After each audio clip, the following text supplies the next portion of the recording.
Hello YouTube family, welcome to Sugan's home.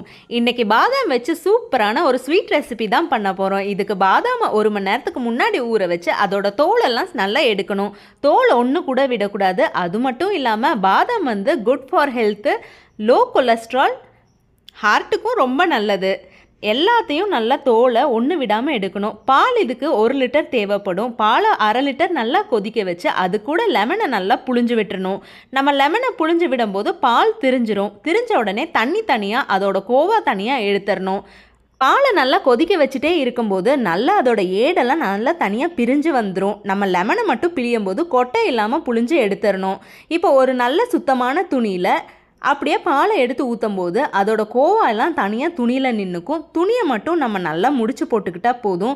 கீழெல்லாம் சிந்தாமல் ஊற்றணும். ஏன்னா பால் நல்லா கொதிக்க கொதிக்க இருக்கும். நம்ம இன்ஸ்டண்ட்டாக ஸ்வீட் செய்யும்போது டக்குன்னு பண்ணணுன்னா இந்த மாதிரி சின்ன சின்ன ஹேக்ஸ் எல்லாம் பண்ணி தான் ஆகணும்.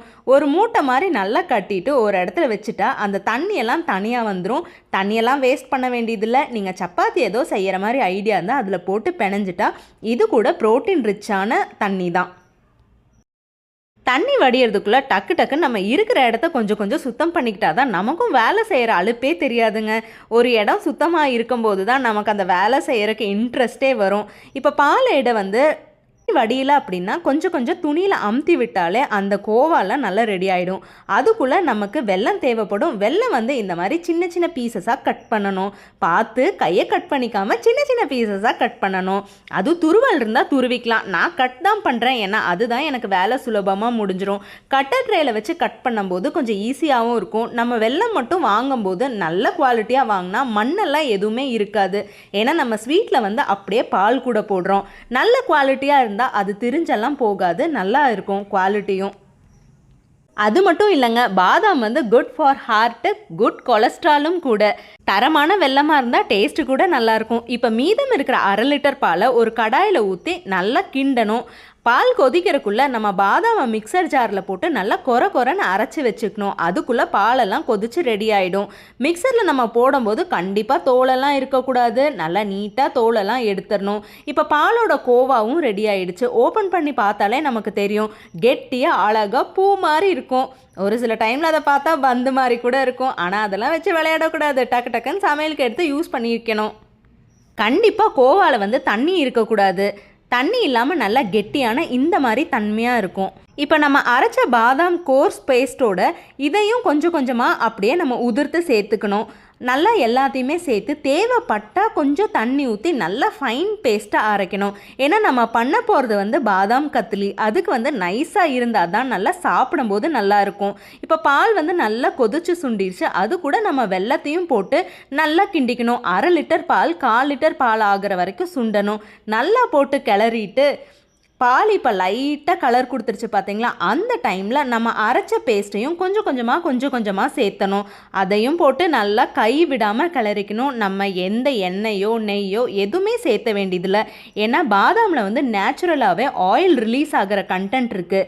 நம்ம நல்லா மிக்ஸ் பண்ணும்போது அதுவே அதோட நேச்சுரல் ஆயிலை ரிலீஸ் பண்ணிக்கும். நம்ம நல்லா கிளறிட்டே இருக்கும்போது நல்லா கெட்டி ஆகிடும். அடி பிடிக்கிற மாதிரி இருக்கும்போது தான் ஆஃப் பண்ணணும். நல்லா கெட்டி ஆகிடுச்சு பார்த்தீங்களா? சைடெல்லாம் விடக்கூடாது. ஏன்னா டேஸ்ட்டே அதில் தான் அதிகமாக இருக்கும். நல்லா மிக்ஸ் பண்ணிவிட்டு நம்ம வெந்துருச்சான்னு இத்தினூண்டு எடுத்து டேஸ்ட் பார்த்தாலே நமக்கு தெரிஞ்சிடும். பாதாம் வந்து சீக்கிரமாகவே வெந்துடும். அந்த கோவா எல்லாத்தையும் சேர்த்து நம்ம மிக்ஸ் பண்ணும்போது டேஸ்ட் கூட நல்லாயிருக்கும். நம்ம ஒயிட் சுகர்லாம் ஆட் பண்ணாதனால இது நல்ல ஹெல்த்தியான ஆப்ஷன் தான். நம்ம மிக்சிங்கில் தான் இருக்குது. கட்டியே இருக்கக்கூடாது. கட்டி இருந்தால் அங்கங்கே நம்ம சாப்பிடும்போது அதோட டேஸ்ட்டே நல்லா இருக்காது. எப்போவுமே கிளறும் போது சைடெல்லாம் எடுத்து விட்டு கிளறணும். அப்போ தான் நல்லாயிருக்கும். இப்போ ஒரு தட்டில் கொஞ்சமாக கீ தடவணும். கீ ஏன் தடவுறோன்னா நம்ம சூடாக அதில் போட்டு அமுத்தும் போது அது ஆறுனதுக்கப்புறம் ஒட்டாமல் வர்றதுக்காக தான் கீ போடணும். நல்லா போட்டு ஒரு ஸ்பூனுக்கு அடியிலையும் கொஞ்சம் நெய் தடவி நல்லா அப்படியே டப்புன்னு தட்டினா நல்லா ஃப்ளாட் ஆகிடும். இப்போது நம்ம எள்ளை மட்டும் கொஞ்சம் வறுத்து அதுக்கு மேலே டாப்பிங்ஸ் மாதிரி தூவிக்கணும். அப்போ டேஸ்ட் வந்து ரொம்ப நல்லாயிருக்கும். நம்ம சாப்பிடும்போது கடக் முடக்குன்னு இருக்கும். பாதாம் கத்லி ரெடி ஆகிடுச்சு. நமக்கு டைம் இருக்கும்போது இந்த மாதிரி ஹெல்த்தி ஆப்ஷனாக ட்ரை பண்ணி பாருங்கள். அதுவும் இல்லாமல் இது டேஸ்ட் கூட ரொம்ப நல்லாயிருக்கும். இது வெளியில் வாங்கினா விலை அதிகம் கூட. வீட்டில் செய்யும்போது கொஞ்சம் ஹைஜீனிக்காகவும் இருக்கும். இப்போ ஒரு 1/2 மணி நேரம் கழித்து நம்ம கட் பண்ணி பார்த்தா ஒட்டாமல் அழகாக வரும். சாப்பிடும்போது வாயில் வச்சாலே கரைஞ்சு போயிடும். இந்த மாதிரி ஹெல்த்தி ஸ்வீட் ஸ்நாக்ஸ் எல்லாம் நம்ம வீட்லேயே பண்ணலாம். கத்தியில் கட் பண்ணும்போதே இதோட டெக்ஸ்சர்லாம் தெரியுது பாருங்க, நல்லா வெந்திருக்கு. இப்போ கட் பண்ணி அடுத்தது என்ன, சாப்பிட வேண்டியது தான். டைம் கிடைக்கும் போது ட்ரை பண்ணி பாருங்க. அது மட்டும் இல்லாமல் பாதாமில் மருத்துவ குணம் ரொம்ப அதிகமாகவே இருக்குது. ஸ்கின்னுக்கு, முடிக்கு அப்படின்னு நிறையா ஹெல்த் பெனிஃபிட்ஸாக இருக்குது. அது மட்டும் இல்லை, இது வந்து நம்ம வெல்லம் தான் சேர்த்துருக்கோம் ஸ்வீட்டுக்காக. நமக்கு வெயிட் கெயின் எல்லாம் ஆகாது. கட் பண்ணும்போதே பார்த்தீங்களா கத்திலெல்லாம் ஒட்டாமல் வருது. டைம் கிடைக்கும் போது இந்த மாதிரி ஹெல்த்தி ரெசிபீஸ்லாம் ட்ரை பண்ணி பாருங்கள். வீடியோ பிடிச்சிருந்தா லைக் பண்ணுங்கள், ஷேர் பண்ணுங்கள், மறக்காமல் சப்ஸ்கிரைப் பண்ணுங்கள். தேங்க்ஸ் ஃபார் வாட்சிங். இந்த ஸ்வீட் சாப்பிடும்போது வயிறு ரொம்ப ஹெவியாக இருக்காது, நம்ம ஸ்வீட் சாப்பிட்ட ஃபீலே கூட இருக்காது. ஹெல்த்தியாகவும் இருக்கும், திருப்தியாகவும் இருக்கும். ஏன்னா நம்ம வெல்லம் சேர்த்துருக்கும் போது வயிறு வந்து ரொம்ப ஹெவியாக இருக்காது, கொஞ்சம் ஃப்ரீயாக ஃபீல் பண்ணுவோம் நம்ம. அது மட்டும் இல்லை, இது சுகர் லெவலை கூட கண்ட்ரோல் பண்ணும். சுகருக்காக நம்ம வெல்லம் தான் போட்டிருக்கோம். அடிக்கடி ஸ்வீட் கிரேவிங்ஸாக இருக்கும்போது இந்த மாதிரி ட்ரை பண்ணலாம். ஹெல்த்தி ஆப்ஷனாகவும் இருக்கும்.